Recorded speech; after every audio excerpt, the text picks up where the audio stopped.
வரிசை யுகம் இன்னும் நீங்கவில்லை. நாமல் ராயபக்ச யுஎன்பியின் அனைத்து உறுப்பினர்களையும் எஸ்ஜேபியுடன் இணைக்குமாறு அழைப்பு.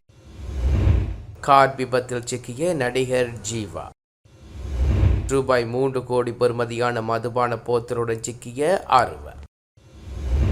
வரிசை யுகத்தை நீக்கிவிட்டதாக ஜனாதிபதி ரணில் விக்ரமசிங்க கூறினாலும் தற்போது கடவுச்சீட்டுக்கான வரிசை நீடிப்பதாக ஸ்ரீலங்கா பொதுஜன பெரமுனவின் ஜனாதிபதி வேட்பாளர் நாமல் ராயபக்ச தெரிவித்துள்ளார். நேற்று இடம்பெற்ற மக்கள் சந்திப்பில் கலந்து கொண்டு அவர் இதனை குறிப்பிட்டுள்ளார்.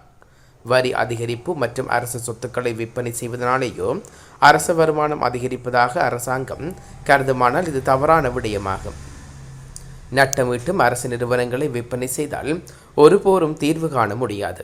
வரிசை யுகத்தை முடிவுக்கு கொண்டு வந்ததாக ஜனாதிபதி கூறுகின்றார். இன்னும் கடவுச்சீட்டுக்கான வரிசை நீடிக்கின்றது. அதற்கு காவல்துறை பாதுகாப்பு வழங்குகின்ற போது வெளிநாட்டவர்கள் விசாவுக்கான வரிசையில் நிற்பதாக ஸ்ரீலங்கா பொதுஜன பெரமுனவின் ஜனாதிபதி வேட்பாளர் நாமல் ராயபக்ச குறிப்பிட்டுள்ளார். ஏப்ரல் 21 தாக்குதலில் பிரதான சூத்திரதாரிக்கு தகுதி தராதரம் பாராது உரிய தண்டனையை பெற்றுக் கொடுப்பதாக எதிர்க்கட்சித் தலைவர் சயித் பிரேமதாச கொழும்பு பேராயர் கர்தினால் வெல்கம் ரஞ்சித்திடம் வாக்குறுதி அளித்துள்ளார். கொழும்பு பேராயரம் உத்தியோகபூர்வ இல்லத்தில் கர்தினால் வெல்கம் ரஞ்சித்துடன் இடம்பெற்ற சந்திப்பின் போதே அவர் இந்த வாக்குறுதியை வழங்கியுள்ளார். ஏப்ரல் 21 தாக்குதலில் பாதிக்கப்பட்டவர்களுக்கு நிவாரணங்களை பெற்றுக் கொடுக்கும் நோக்கில் உருவாக்கப்படும் நீதிமன்ற கட்டமைப்புக்கு உறுதுணை அளிப்பதாகவும் அவர் தெரிவித்துள்ளார். அவ்வாறு இந்த தாக்குதலுடன் தொடர்புடைய பிரதான சூத்திரதாரிக்கு தகுதி தராதரம் பாராது தண்டனையை பெற்றுக் கொடுப்பதற்கு நடவடிக்கை எடுக்கப்படும் எனவும் எதிர்க்கட்சித் தலைவர் சயித் பிரேமதாச இதன்போது சுட்டிக்காட்டியுள்ளார்.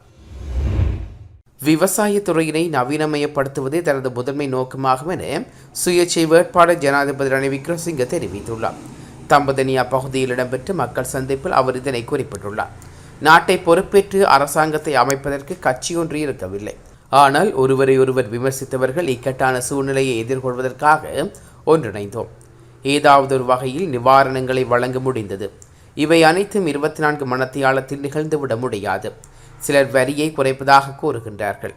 கோட்டபாய ஆட்சியின் போது வரியை குறைத்தமையினாலேயே இவ்வளவு சிக்கல் ஏற்பட்டது. வேலை வாய்ப்புகளை வழங்குவதற்கான சாத்தியம் காணப்படுகிறது. விவசாயத்துறையினை நவீனமயப்படுத்துவதே எனது முதன்மை நோக்கமாகும். ஏற்றுமதியை மையப்படுத்திய பயிற்சிகளை மேற்கொள்ள வேண்டும். உலக சனத்தொகை அதிகரிப்புக்கமைய அவர்களுக்கு உணவளிப்போம். தேயிலையை மாத்திரமல்ல, உணவையும் உலக நாடுகளுக்கு வழங்க முடியும். கிராமங்களுக்கு நிதியை பெற்று கிராமங்களை வலுப்படுத்த வேண்டும் என்பதே எமது தேவையாகும் என ஜனாதிபதி ரணில் விக்ரமசிங்க தெரிவித்துள்ளார். இந்திய வம்சாவளியைச் சேர்ந்த விண்வெளி வீராங்கனை சுனிதா வில்லியம்ஸ் மற்றும் சக வீரரான புட் வில்மோர் ஆகியோர் கடந்த மே 5ஆம் தேதி ஸ்டார் லைனர் விண்கலம் மூலம் சர்வதேச விண்வெளி மையத்துக்கு சென்றனர். குறித்த இருவரும் திட்டமிட்டபடி கடந்த மே மாதம் 22ஆம் தேதி பூமிக்கு திரும்பியிருக்க வேண்டும்.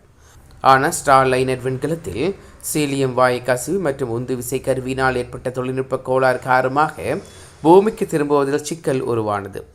தொழில்நுட்ப கோளாறுகளை சரி செய்வது இவர்கள் பூமிக்கு திரும்ப அடுத்த ஆண்டு பிப்ரவரி மாதம் ஆகும் என தெரிய வந்துள்ளது. இதற்கிடையில் சுனிதா வில்லியம்ஸ் 2வது முறையாக விண்கலத்தில் தனது பிறந்த நாளை கொண்டாட உள்ளார். இதன்படி சுனிதா வில்லியம்ஸ் இம்மாதம் 19ஆம் தேதி தனது 59வது பிறந்த நாளை கொண்டாட உள்ளார். இதற்கு முன்பு கடந்த 2012 ஜூலை முதல் நவம்பர் வரை அவர் விண்வெளியில் இருந்தபோது தன்னுடைய பிறந்த நாளை முதல் முறையாக அங்கு கொண்டாடினார் என்பதும் குறிப்பிடத்தக்கது.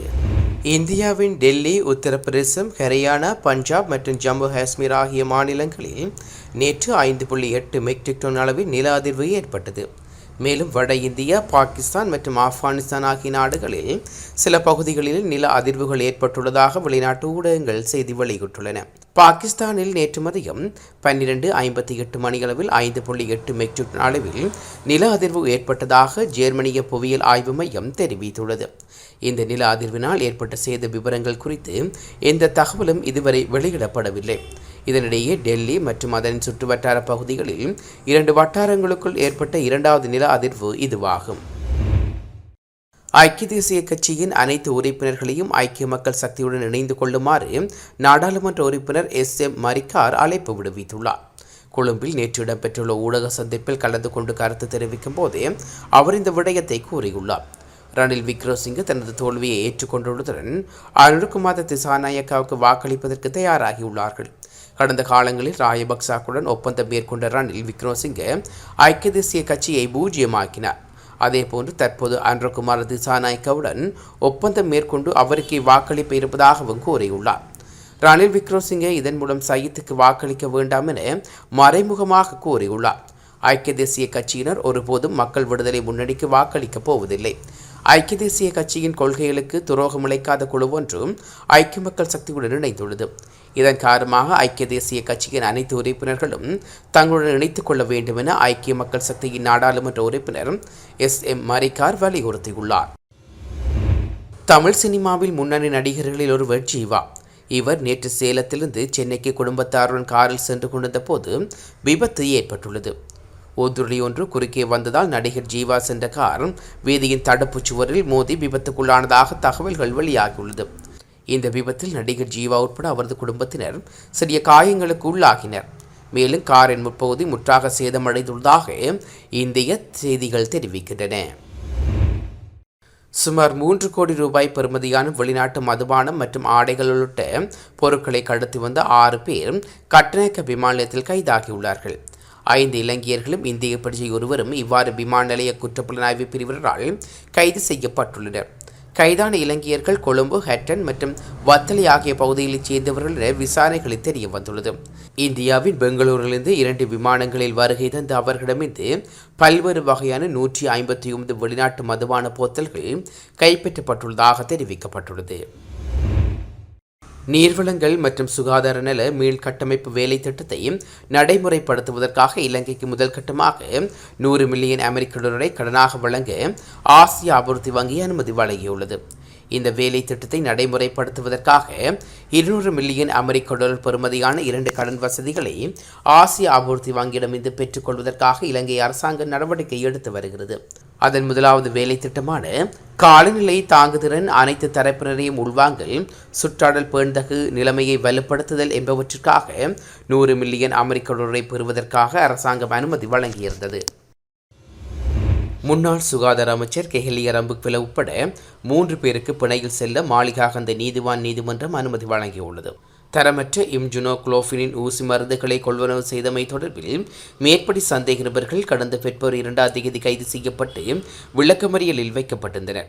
சந்தேக நபர்கள் நேற்று புதன்கிழமை மாளிகாகந்த நீதிவான் நீதிமன்றத்தில் முன்னிலைப்படுத்தப்பட்ட போது இந்த உத்தரவு பிறப்பிக்கப்பட்டதாக எமது செய்தியாளர் தெரிவித்துள்ளார். மகனை கொலை செய்துவிட்டு தனது மனைவியை கொடூரமாக தாக்கிய நபரொருவர் தொடர்பில் காவல்துறையினர் விசாரணைகளை ஆரம்பித்துள்ளனர். ரத்மலால மாளிகாவ பகுதியில் நேற்று அதிகாலை 5:30 மணியளவில் இந்த சம்பவம் இடம்பெற்றுள்ளது. மகனை கூறிய ஆயத்தால் தாக்கி கொலை செய்துவிட்டு தனது மனைவியையும் அந்த நபர் கொடூரமாக தாக்கியமை விசாரணைகளில் தெரிய வந்துள்ளதாக கல்கிசை காவல்துறையினர் தெரிவித்துள்ளனர். குறித்த சந்தேக நபர் தப்பிச் சென்றுடன் மனைவி தற்போது வைத்தியசாலையில் சிகிச்சை பிரிவில் அனுமதிக்கப்பட்டுள்ளார். தப்பியோடிய சந்தேக நபரை தேடி காவல்துறையினர் விசாரணைகளை மேற்கொண்டு வருகின்றனர். மும்பை இந்தியன்ஸ் அணியிலிருந்து ரோஹித் சர்மா மாபெரும் ஏலத்துக்கு முன்னர் வெளியேற்றப்படுவார் என இந்திய கிரிக்கெட் அணியின் முன்னாள் வீரர் ஆகாஷ் சோப்ரா தெரிவித்துள்ளார். மாபெரும் ஏலம் நெருங்கி வரும் நிலையில் அணிகள் தாங்கள் தங்க வைக்கும் வீரர்கள் குறித்து தொடர்ந்து கலந்தாலோசித்து வருகின்றார்கள். கடந்த IPL தொடரின் போது மும்பை இந்தியன்ஸ் அணிக்கான தலைவர் பொறுப்பிலிருந்து ரோஹித் சர்மா நீக்கப்பட்டு ஹர்திக் பாண்டியா நியமிக்கப்பட்டிருந்தார். இதனால் மும்பை இந்தியன்ஸ் அணியிலிருந்து ரோஹித் சர்மா விலகி ஏலத்தில் இடம்பெறுவார் என தகவல்கள் வெளியாகியிருந்தன. எவ்வாறாயினும் மும்பை இந்தியன்ஸ் அணி ரோஹித் சர்மாவை விடுவிக்கும் என்பதுடன் ஏலத்துக்கு முன்னால் அவர் வேறு அணியுடன் இணையும் சாத்தியம் நிலவுவதாகவும் இந்திய கிரிக்கெட் அணியின் முன்னாள் வீரர் ஆகாஷ் சோப்ரா தெரிவித்துள்ளார்.